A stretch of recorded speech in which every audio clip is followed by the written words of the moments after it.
This is session 4 of the third day of the Shakespeare Beyond Borders Alliance launch event, the Arden Shakespeare Roundtable, the Future of Shakespeare in Print Online. And as you may have gathered from looking at this screen, we have 3 compares and 3 random representatives of Shakespearean publishing who all strangely come from the same company. Bloomsbury, which took over the Arden imprint and which aspires, like a vast amoeba, to take over the whole of scholarly publishing within our lifetimes. More and more, a higher and higher percentage of all the books you buy about Shakespeare are now published by these people. So it's lucky that they're so good at their jobs. I'm delighted that we have with us Margaret Bartley, the supreme editor of the Arden series, all the multiple Arden series, I should say. Mark Dudgeon, who in his spare time is an air traffic controller, but who mainly works in publishing, and Lara Bateman.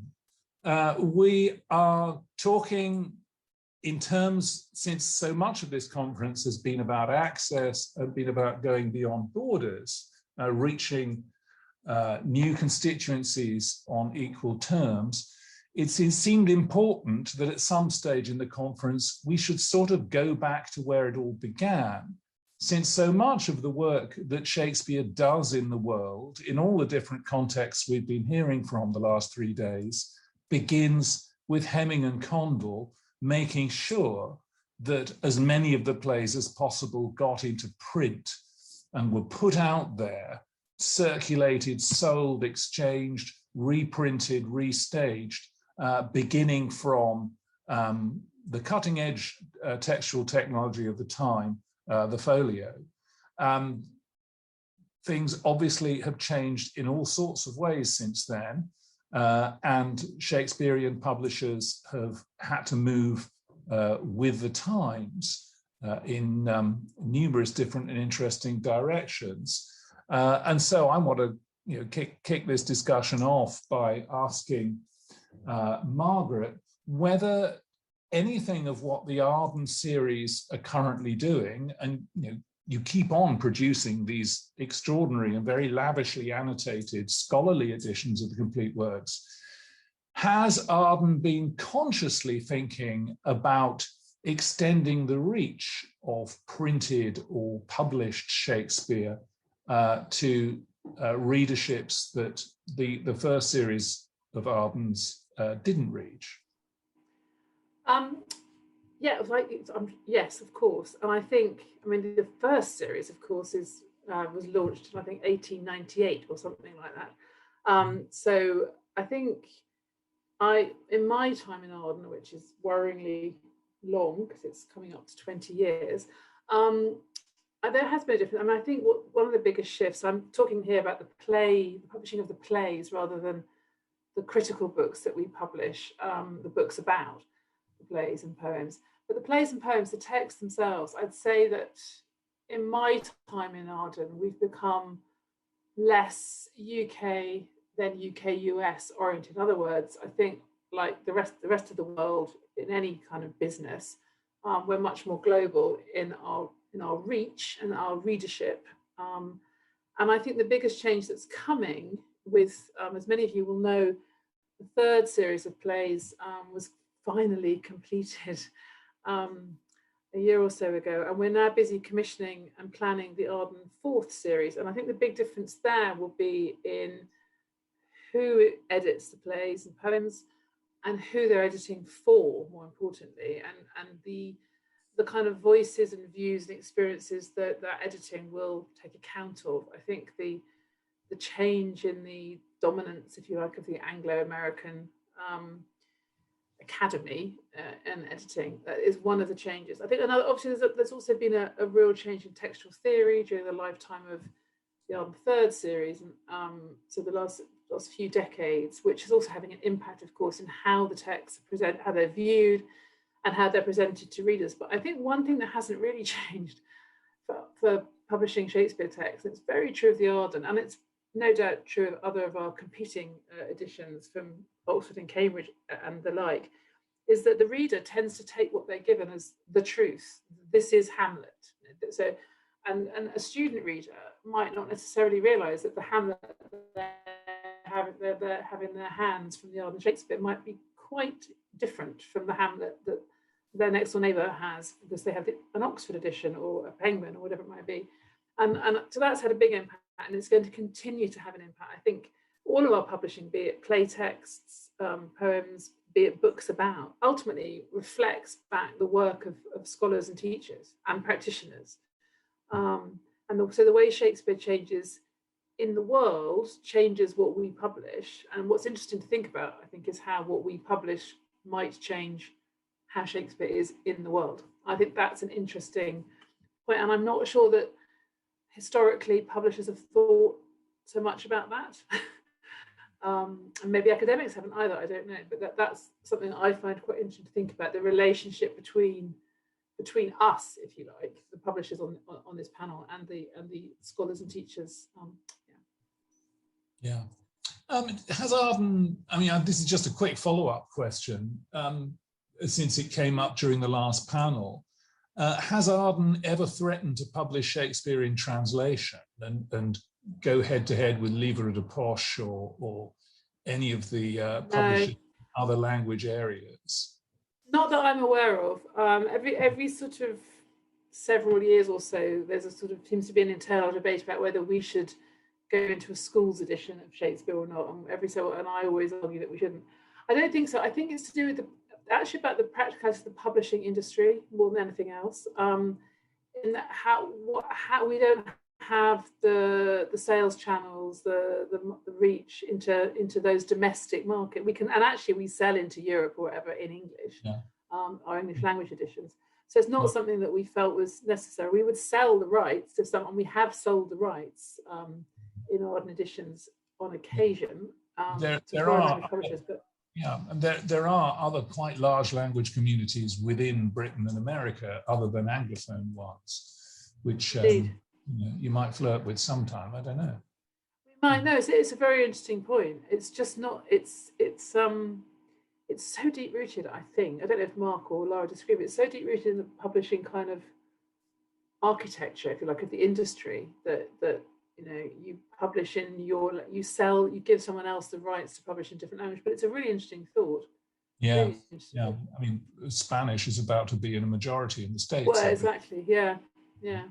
And Alfredo may be still on the pool and willing to sign a contract at a moment. It's interesting because actually for some time a lot of publishers would license, this is just more generally, would license their audio rights, for example, to Audible or whoever, to create the audio book. And now most major publishing houses have their own audio department. So in other words, why give away some of that? Why give that to a third party when you could do it yourself? So it's just a really interesting thought. Yeah. Well, I'm going to hand over to Chris. Thank you so much. I think that segues quite nicely into my question, actually, I wanted to ask about Arden's kind of plans for its digital projects. What is Arden working towards now, and how is Arden expanding the reach of its readership and its appeal to a broader, more global, more diverse audience through the digital projects it's engaging with? That may be to you again, Margaret. I think you're managing most of the digital projects in Arden, aren't you? Ultimately, but yes, we all play our part. But Arden, as Michael said, we're part of Bloomsbury Publishing, and actually we, as the Arden team, we sit alongside. In fact, Mark has one foot in the Methuen Drama Camp, which is another major drama imprint of ours. And together, they form the backbone of a digital platform that I know the Institute uses called Drama Online. And within that core collection, all the Arden editions already. So the Arden plays are available, barring one or two tricky ones, like Sir Thomas More, are available digitally through Drama Online. And will continue to be so, and we'll add more text as we grow. That is a platform that is sold to libraries. So it's an institutional level purchase. So in terms of access, we do sell it around the world. We've sold it in China and Chile and Taiwan.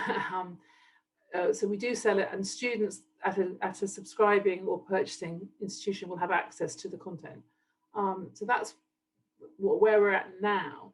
In terms of Arden 4, because with the Arden editions that are on Drama Online, we started with the print editions, obviously, and then we had to kind of work out how to present them digitally.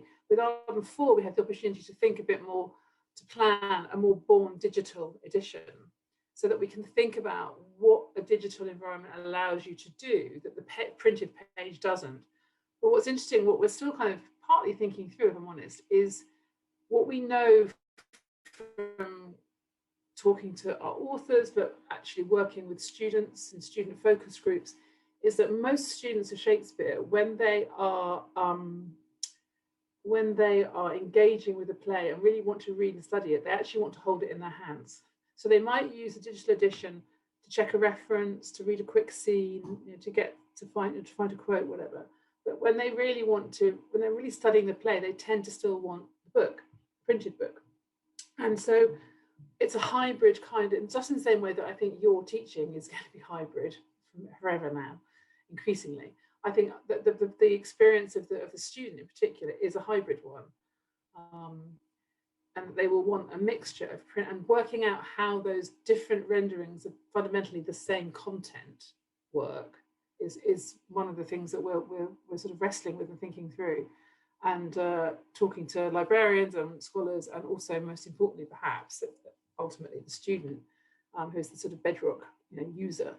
But in terms of global reach, I think one of the things those of you who subscribe to the Arden newsletter, which I hope you all do, and if you don't, please sign up. We sent out an invitation, I think it was only yesterday, for the Arden 4th series. We are creating an advisory board that we really hope will be a bit different in the way that advisory boards operate. And we're looking to have a more diverse range of early career, differently situated scholars help us and advise us, and to work with all the editors on individual editions to really think about every text, not just the obvious ones, through lenses of race or gender identity and all the more current things, and to make sure that students around from all over the world can access what an Arden edition has to offer. That doesn't make assumptions about their knowledge and their background, but that actually has sufficient support and information that's appropriately presented. So that's one of the changes I think. Whereas I think in the Arden 3, I think there was a brilliant general editorial board, don't get me wrong, but there was an assumption that we sort of know what students need, and even in the lifetime of that one series, which did take a very long time, 25 years to complete, what you could assume an undergraduate knew and understood, for example, a biblical reference, something very simple, you no longer could, and that's only accelerating. As higher education becomes more democratized and there are more students from all over the world accessing it, then we have to make the text we want them to study, and if we don't do that, then they won't study the plays, will they? I've seen some things in chat. That am I meant to look at the chat? Well, I was about to ask you. We've got two related questions there. One asking, how do you envisage? So, just for those watching, these questions have come direct to the panelists. So, in general, how different do you envisage the 4th series to be? This is the 4th series of Arden compared to the 3rd, and in which way? And a corollary question to that: what contributions will an Arden 4 advisory board make?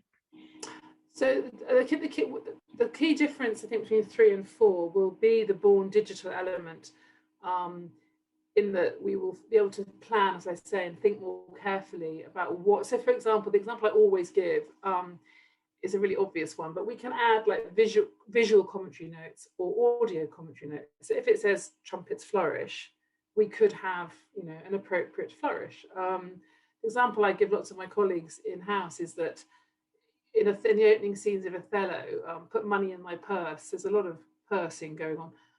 A purse to an American undergraduate is a handbag, and so what we would want to do is have a nice little image, ideally from the Shakespeare birthplace image bank of a coin purse, and show what just things like simple at a lower level that. I think it's also interesting to think about how they will be similar, in that I think when we began to plan Arden 4, we talked to a lot of textual scholars, a lot of Shakespeareans around the world, and it seemed to us that the central point of an Arden is that the act of editing a play is an act of criticism, and therefore we have retained the principle that the editor will edit the text, will write the commentary notes, and will write the introduction. In other words, it's the 360. We're not going to sort of parcel out, glue back together. And I think that's a really key principle for Arden, because, and I guess the other question we've wrestled with is the notes, because we know that Arden is famous for our page and those notes, and that what Peter Holland once called the band of terror of the commentary notes. And thinking about how we can do those, how we can present those notes differently, how we can make them more appropriate to. The thing about an Arden playtext is it has a different readership. It has an A-level student in the UK, and it has you guys. It has senior scholars and everything in between. So we need to think. That's what we're working through. In terms of what the Arden 4 board will do, the Arden 4 advisory board will be asked. The principle is that we'll have 6 Arden fellows. Over each serving for 2 years, and so it depends partly on the life cycle of the series, but in principle they will be asked to read particular elements of an edition, to advise on guidelines to all our editors about issues of inclusion, identity, or just general accessibility, reflect back on who they're teaching and how we can reflect that in the work that's written by the commissioned volume editors. That's in brief, that's what they will do. So they will work with the general editors of the series, just to give that extra experience and expertise and perspective that we can't expect the 3 general editors to provide in full. And they will be drawn hopefully from a global body of people. We wait to see who applies, but yeah. Yeah, that sounds fantastic. I love the idea of the band of terror. I'm never going to look at the Arden notes in the same way again. I'll pass. Peter Holland has a bit of a now. cheat, because. So just to finish, you should. I think Peter has slight tongue in cheek there, because if you look at his Coriolanus, Act 1, Scene 1, I think there's 1 or 2 lines of playtext on Act 1, Scene 1. Oh, lovely. Anyway, sorry, Rowan. I interrupted. No, you're absolutely fine. Thanks, Margaret. And I think just to bring probably Mark into the conversation at this point, obviously, Arden is clearly, leading the field in many ways in terms of scholarly editions of the playtext, but also a lot of the critical and analytical works that sit around, the whole of Shakespeare studies. Just interested in terms of, any kinds of series that you're working on that are hopefully going to reach wider audiences, and what kinds of themes and subjects are particularly topical and how those might be encompassed at the moment. Thanks, Rowan. And can I just begin by thanking you all for inviting us to be a part of this symposium. It's a great sort of privilege for us, and also for authors who may be tuning in.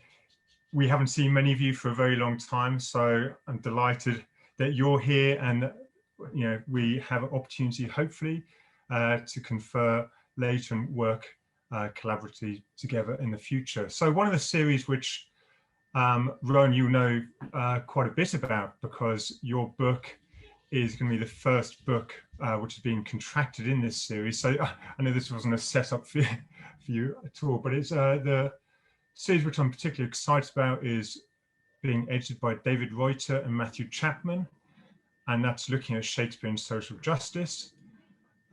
So in November, I published a large handbook which David had brought to me, beautifully fully formed in many respects. He had the full sort of contributor list. Much of the manuscript was already developed. We looked at it and decided how we might actually expand it. And part of that expansion was adding in practitioner voices, which we chose to put right at the start of that volume. We're keen that this ought to represent not just scholarship, but also the work and contribution of artists who are working, on Shakespeare. So that really sort of formed the basis for this Shakespeare and Social Justice series. That book was published in November, and since then been working with David and Matthew to develop this series. And the first books, as I mentioned, are now under contract. I think part of the thing that's exciting for me about it is the hope that it will do exactly what you've just asked, that it will expand the readership. It will throw a light on very important work that is being done to bring about sort of positive social changes through the work of both scholars, but also artists and practitioners. So, as I mentioned, the first book is creating space for Shakespeare work with marginalized communities. So Rowan, we're delighted to be publishing your work. It's a great privilege for us.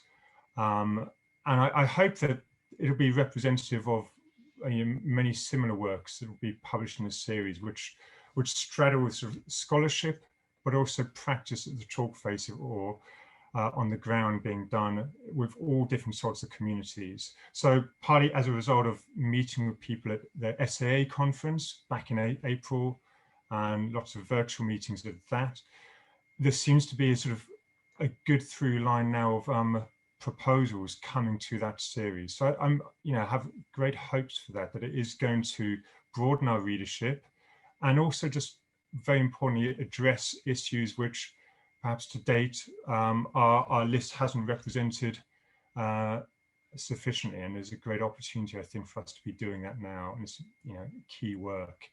There are other series which are already in existence, which folk will know about. Global Shakespeare Inverted is a crucial series for us, which is changing the way we consider where the heart of Shakespeare scholarship is. It's very much making the case that there is no centre, that Stratford, London, England is not the centre of Shakespeare scholarship or practice.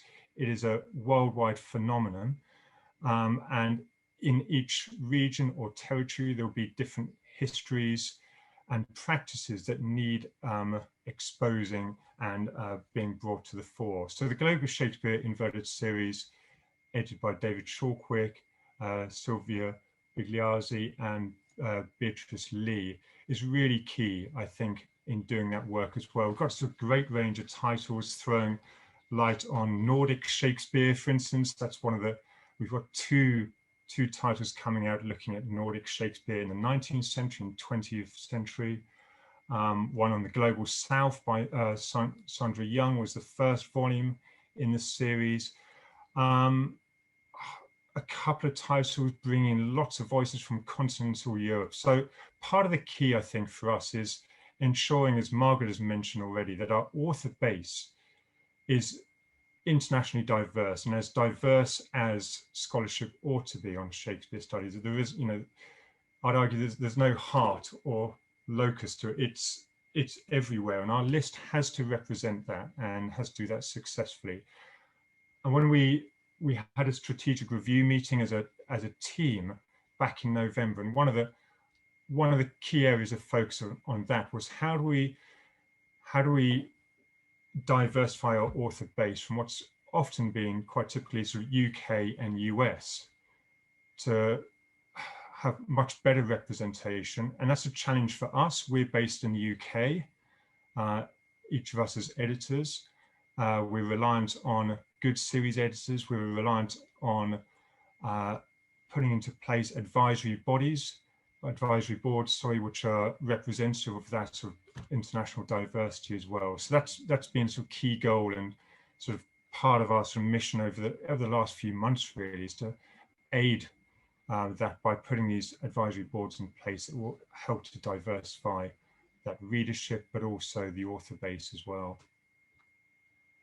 Brilliant, thanks, Mark. And yeah, I promise the caption wasn't just a plug for my book, but it's really interesting to hear about a lot of the work that's going on, and obviously about widening engagement from an authorial perspective and also from a readership perspective. So that's very much what all of us here today are here to talk about, how we make things more accessible. So it's great to hear that you are doing so many, there's so many initiatives that are ongoing. Rowan, can I throw your same question to Laura? Because I'd love to bring Laura in on that very issue, because she's doing some amazing work. I know, Laura, you're doing some incredible stuff with interdisciplinary studies. Can you tell us a bit about how you see your kind of role in bringing some of those lists to Arden? Thank you, that was really kind of you. Yeah, so I am developing a series, as Chris knows, on early modern material culture, which is interdisciplinary series that explores the relations between everyday material practices, writing and literature culture, visual culture, performance, and theatre history. And the idea is that it invites a broad mix of early modern scholars working in art history, literary scholars, drama scholars, heritage specialists, archaeologists, historians, to come together and look at the really exciting research that is happening in the intersections of those disciplines. And the series came out of a need or a desire really to broaden early modern material culture research, to make it a bit more holistic and representative of early modern understandings of those categories. And I'm really hoping as well that it will broaden our author base and our readership by inviting scholars that wouldn't have, either researched for Arden or have necessarily read Arden because of the Shakespeare and drama focus. And Chris has got a really exciting proposal with Yasmin Arshad on representing women, power and portraiture in the British literary related. Oh, I'm so sorry, my doorbell's gone. That's okay, it happens. It's bound to happen at some point. I know, typical timing. But yeah, it's a really exciting collection of interdisciplinary essays that examine the representation of women at the intersections between portraiture, literature and drama in Renaissance Britain. And it's covering amazing topics like embroidery, portraiture, illuminated manuscripts. Sorry, my door again. Do you want to get that? Not a fire alarm, just a very loud doorbell. So yeah, that's mostly what I'm working on at the moment, and it's still in its early stages. The series is out for peer review at the moment, but I'm really hoping to get it out into the world as soon as possible. Yeah, it's such an exciting series, and Yasmin and I have so loved working on it, because it's bringing material culture together and stuff you wouldn't necessarily think of going together, like you mentioned, embroidery, and working with art historians and curators and people working in archaeology and all sorts of different other branches. So it's just such a great idea. So yeah, I commend you and Arden for doing it. I think it's something that was really needed in the academic field. Thank you very much. And Margaret, you have your hand raised. Thank you. I just wanted to add that when we started, I mean, the sort of expansion, I think you called it as an amoeba, Michael, but the expansion of Arden's publishing really started when we moved to Bloomsbury and started a kind of Shakespeare studies list. And the principle then and now too is to think about the arc of where the Arden play editions sell. So from A level, as I said, right the way up, and to try and publish books about Shakespeare that mirror that arc. So we do also, as well as really important kind of cutting edge research, which will filter down and which will democratize Shakespeare and break down borders. We also have tried and continue to try to publish for the sort of undergraduate and even sort of school level, advanced school level reader. And I think, talking of good ideas, one of the other things, I think, because when we moved to Bloomsbury, I found myself sitting alongside Methu and drama colleagues and thinking more about theatre and theatre practice, out of which came the series that Michael is desperate for me to mention, which is, of course, the performance editions. Cue Michael, which are aimed at for use in the rehearsal room. They're very different. They don't have a band of terror. They have facing page notes, and effectively they are actually for a sort of lower level, more junior student. They're ideal as well. So I think that's another way in which we're trying to build an Arden readership, if you like, and bring them with us. And ideally, an A-level student using performance edition will mature and grow and whatever, and start accessing our more sort of scholarly content as well. But that series is really important for us as well, because I think thinking about Shakespeare, I think obviously it happened a long time ago in Shakespeare studies, the move away from Shakespeare as a literary artifact, but I think some of our publishing didn't always reflect that. And I think making sure that we're thinking about performance and practice of Shakespeare, and doing that internationally, thinking about Shakespeare around. I see Paul Prescott's on the call, and I mean, Paul's done some really great work in global Shakespeare. I mean, Paul and many others, which we've been also very pleased to publish and to reflect that kind of work that's going on in theatres all around the world. Anyway, I'll be quiet. Sorry, I didn't mean to interrupt. No, please. It's what we got you on for, after all. All of you.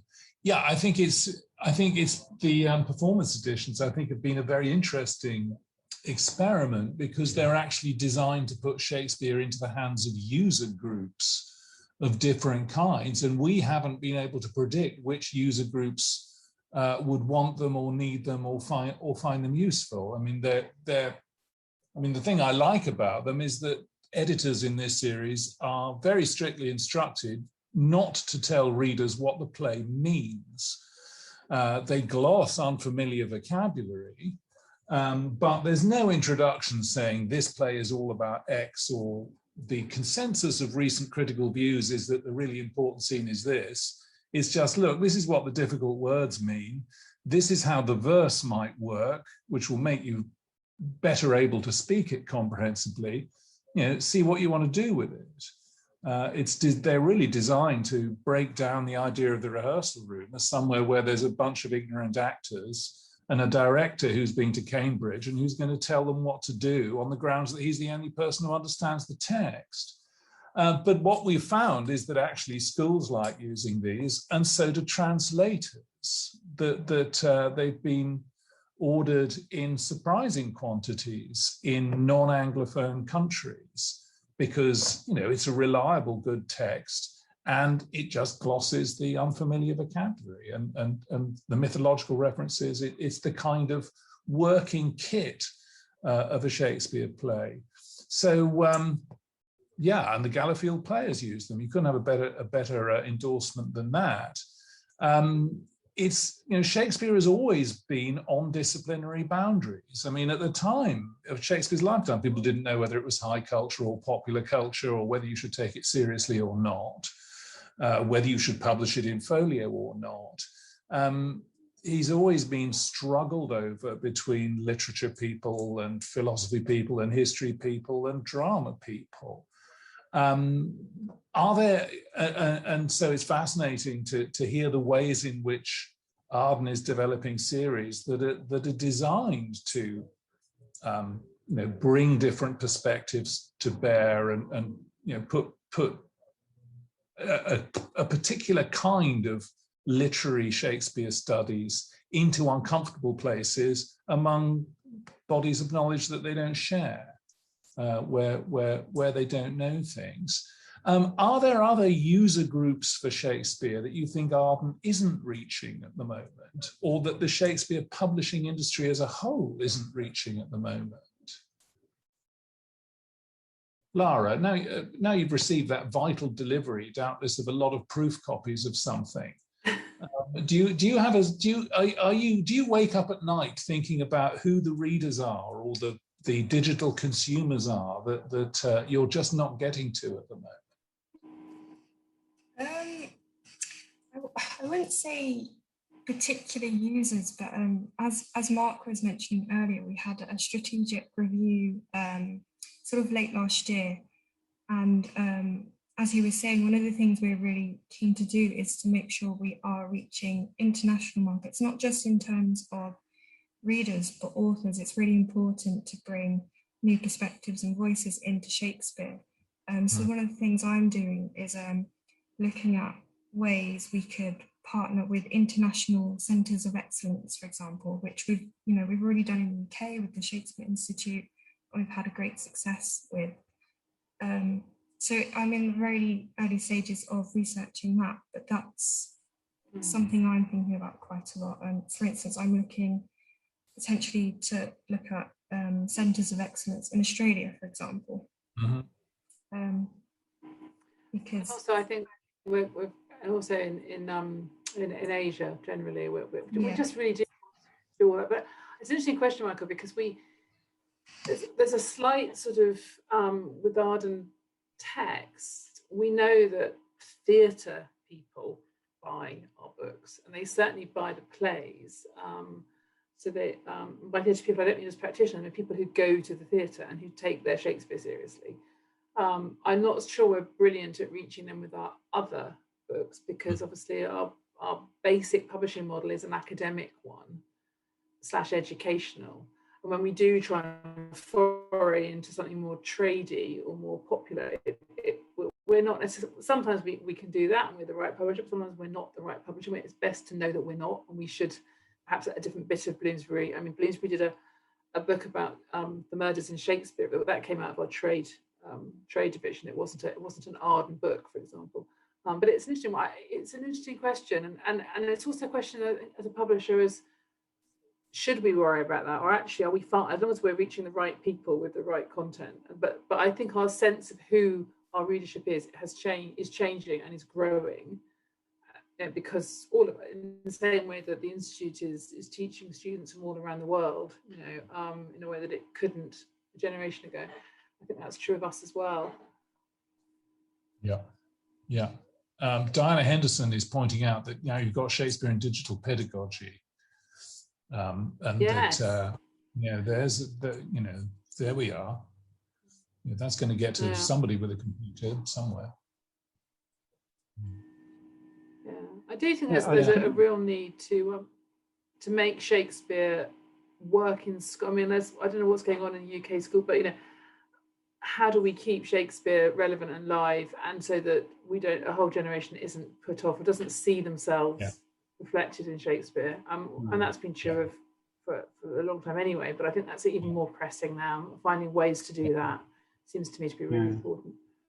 Yeah, you sort of just anticipated the question I was going to ask, just like in the closing minutes, like if there was one important thing you think publishing in Shakespeare should be or can be doing within the next, say, 2, 3, 4 years, what would that be? I think representation is absolutely key to that. So by that I mean representing the diversity of views and perspectives on Shakespeare. We don't want to monochrome Shakespeare where it's just from a singular perspective. So I think that's the key challenge for us as a publisher, is to have that diversity of voices represented on our list. And actually, it's one of the great opportunities as well as being a challenge. It's really exciting to be at this sort of moment where we've recognised of this need to broaden the representation of views and voices. That's from me. I think Margaret and Laura probably have different views as well. I'd agree with that. I think, but the flip side of that, I think, is that making sure that what we publish, as wide and diverse readership as possible, can engage with it and see it as relevant to them, and see it as helpful and relevant and enjoyable. Actually, sometimes we get all very sort of worthy, but I think making Shakespeare enjoyable and attractive as something to read and to see live in the theatre, and anything we can do in our publishing to help foster that spirit of inquiry and enjoyment. I think there's a lot happening in the chat. Brett Greatly Hirsch wants to know what's happening about the New Mermaids and the Arden Early Modern Drama, which of course we'll be covering at our Middleton, Marlow, Hayward and everybody else Beyond Borders conference next year. And Mariah Devlin McNair has her hand up, but since I can't see her on screen and since she can't speak into a microphone, that's just a kind of piece of semiotic information, which I don't really know where we can take in the last minute of the session. But it's great that she's here and getting some exercise, as we all need. And Abigail is planning to unmute Mariah Devlin McNair, so we might get the voice of Mariah Devlin McNair, alumna of the Shakespeare Institute and indeed of Harvard. I need her to put her hand up so that she comes to the front of the queue, the blue hand.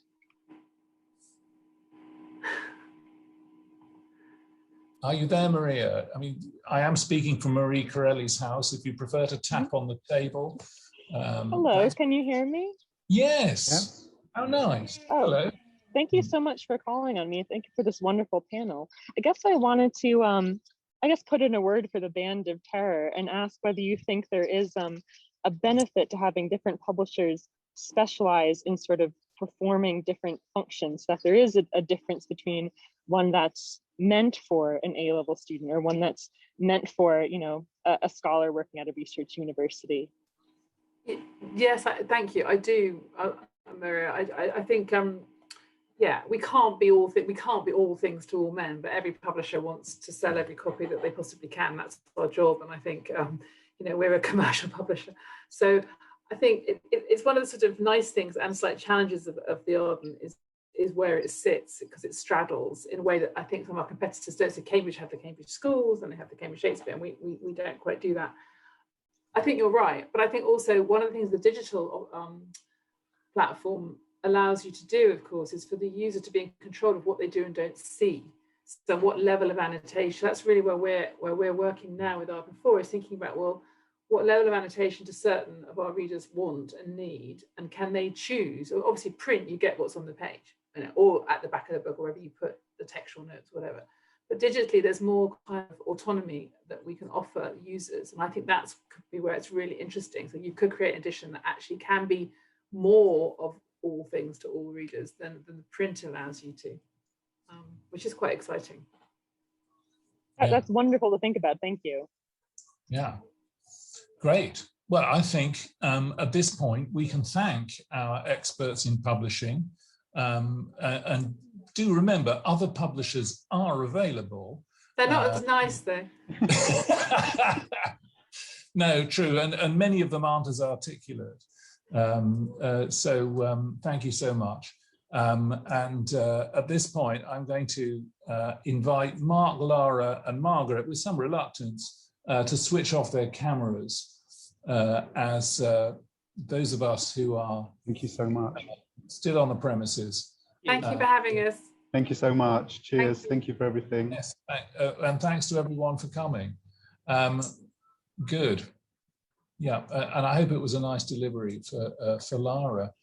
Good, here we are. We've had 3 days of looking beyond borders, looking at ways in which Shakespeare has always crossed borders, and some that he needs to cross, and that his works can be pushed across further, and so forth. We've heard from people engaged in using Shakespeare in the world in a great range of contexts and different ways. It's lovely. I mean, you know, those of us who work at the Institute are kind of used to seeing all these things happening on a fairly random basis as different projects come in and out of the building. So to bring them all together onto screens for 3 days has been, it's been a great treat.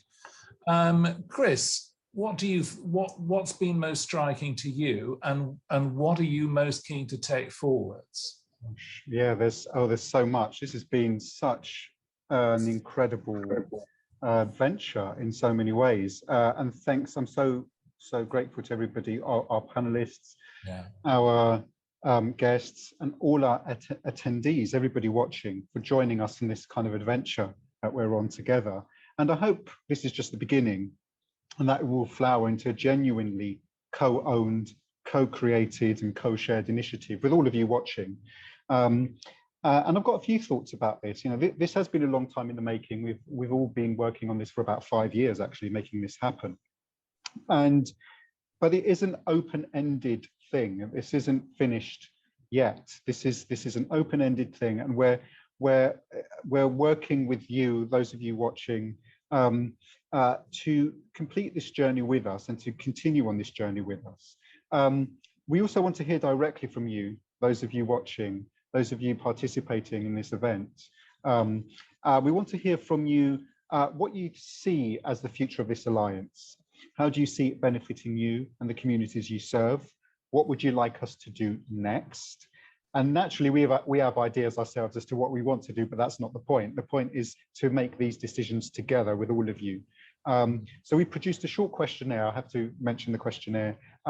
It's really important for our next step.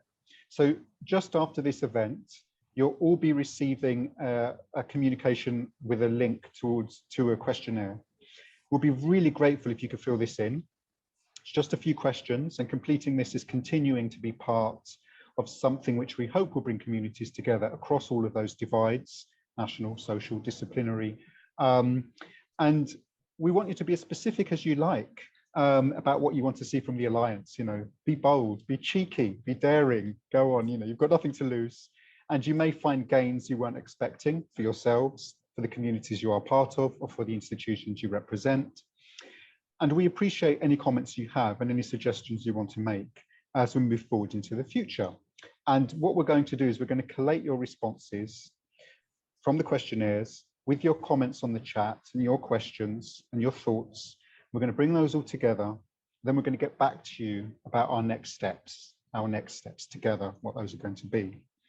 Just in terms of my own personal hopes for this, I want us to continue remembering the value of the online medium that we're sharing for bringing people together in a global gathering. But I also want to, you know, I see this as kind of branching out into site-specific events out there in the real world, where the communities whose lives this initiative may touch live, work, learn, travel for leisure, are incarcerated, or are divided across borders of all kinds. And we also believe that the Shakespeare Beyond Borders will be a fertile ground for other projects that might arise from the networks that are being developed here. And so from my own perspective, I'm also excited about the prospect of a Cyprus Shakespeare Festival, added to the Institute's other developing and established collaborations. I'm also excited about the prospect of further interviews and initiatives for the Equality Shakespeare series, or Equals, as we're calling it for short. And I think there's so much that can come out of that. And I'd also love to hear all of your views on this, on these initiatives and other initiatives that were mentioned as part of this process. And there's so many other ideas for potential projects that we've heard over the last few days. And we will, I'm sure, be pursuing many of these, guided by you who are watching, and your ideas, this Alliance. So please do complete that questionnaire, coming your way very soon. I think the deadline is 21st of June, isn't it, Rowan? We said. So do complete that. And together we really can create a Shakespeare network without limits. We really believe we can. And so I just wanted to say thanks to all of you for joining us and experiencing this event together with us. It's been truly humbling and inspiring embarking on this adventure with all of you. And also I've got two further shout outs to Matt Cluley, who helped massively, did so much work with setting up this whole event and was working on the first 2 days solidly round the clock. He's doing another event today. And this is my second shout out to Abigail Rokinson-Woodall, our esteemed colleague. Excellent, yes, it's always nice to have a good plug there. Who's also worked so hard today. And you know, those are difficult shoes to fill in, Matt's were, and Abigail's just done a fantastic, really brilliant job of making sure everything runs smoothly today. So I'd like to thank them and everybody involved, all the people doing publicity, all of you for tweeting and publicizing this event and sharing it with your friends and your networks and your cohorts.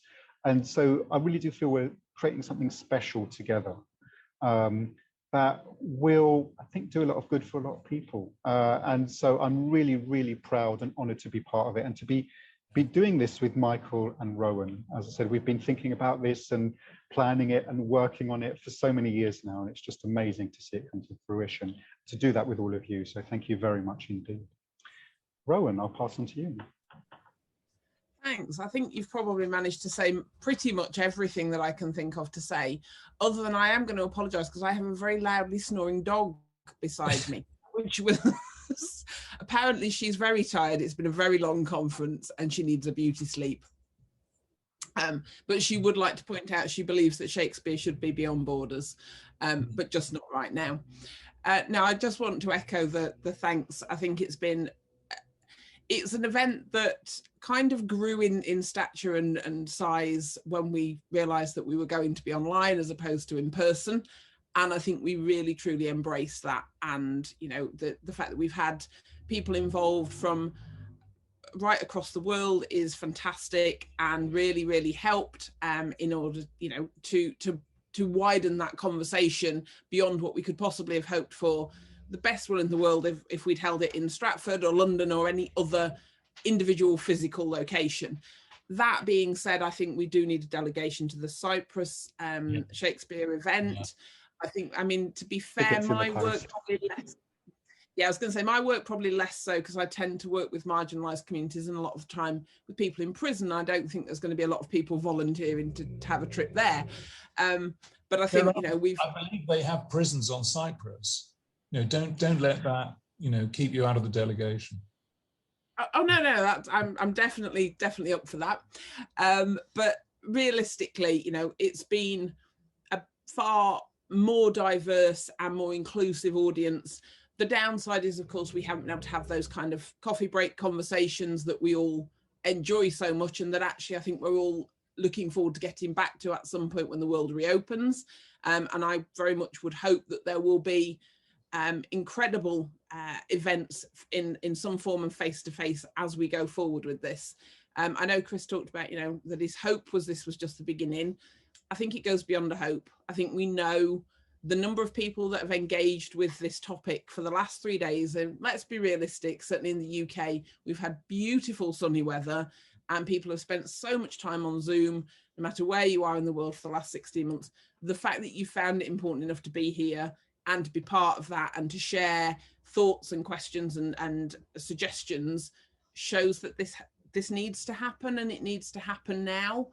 And I think out of the people we've got involved in these conversations, and, you know, some incredible panelists from, you know, 60 different, representing 60 different viewpoints, over 600 people attending in various forms, we've got the people that need to be having these conversations. And I'm sure there's some more that we can think of that we'd like to engage for future events, but really do think about what you would like the Alliance to be able to do and how it can best serve the communities that you're part of, or the communities that you want to create, whether those be international, whether those be across social borders, economic divides. We talked a little bit in the digital panel about digital poverty and the huge issues that brings, and we need to help work on that. But, you know, the world is always changed by a few people who have great ideas, and I, for one, am probably more fired up than even I expected to be. And everybody who knows me knows I get far too enthusiastic about everything, but about the depth of feeling and the breadth of expertise that we've had in the last 3 days, from practitioners, from participants in programs, from people who are creating small scale theatre, huge, you know, international global digital theatres, academics, early career researchers. You know, it's been amazing. So thank you, but let's make sure that, you know, you do share your ideas, and we are, I think it probably takes a little bit of time to go through all of those, you know, let all the information percolate through, because simply from the chat conversations, it's been a huge amount. But please do keep that feedback coming. You know, if you want to get into contact with any of us, then we'd love to hear more from you about ideas and suggestions, etc. So I'm going to hand back to Michael, as I'm sure you would probably like the last word as opposed to my snoring dog. I'm always happy to hear your snoring dog, but it's true. I'm always happy to have the last word as well, as is notorious. One thing I will say, I mean, I go back to something Vladimir Makarov said on the first day. One of the things that the digital enables is lateral networks, horizontal networks, where it's not some center of authorized truth working outwards in concentric circles, but it's people passing on different bits of local knowledge and different bits of local resource in ways that can mean things that are different in different contexts and be more helpful in different contexts. I mean, one thing that we do here is sit at the intersection of lots and lots of different networks, and that's what this alliance is. It's a way of bringing together people who are on those networks who have certain shared goals and shared ideals, whether that's everything to everybody in Birmingham, whether it's Alfredo, you know, enabling Shakespeare to speak from the point of view of the oppressed Spanish speakers in the New World or anywhere else. One thing that explains a certain amount of stuff I get in my inbox is the fact that there are institutions in the world called the Goethe Institute and the Cervantes Institute. The Goethe Institute has offices in many of the world's major cities and lays on cultural events in many of the world's major cities because it has a massive budget from the German government. The Cervantes Institute, ditto for the Spanish government. The Shakespeare Institute does not have the funding of any major global government, barely of the university of which it's a part. But we've never let that hold us back. And because we have the name Shakespeare in our name, people who share in the extraordinary energy and inclusiveness and diversity of Shakespeare's works and Shakespeare's poetry, come to us and converse. Long may that continue. We look forward very much to hearing from you, hearing who you are, what you're doing, what you bring to this alliance. Fill out your questionnaires and we look forward to the next things. Good. Well, this may be the point, and thank you, Soren. It was great to have you along too. This is perhaps the point at which we switch off our screens and make, tea, mate, fermented yak milk, whatever it may be, wherever we are. But thanks so much for coming. We look forward to seeing you again. Don't have too many limits before we're next together. Bye. Brilliant. Thank you so much, everyone. Bye-bye. Bye-bye. Bye.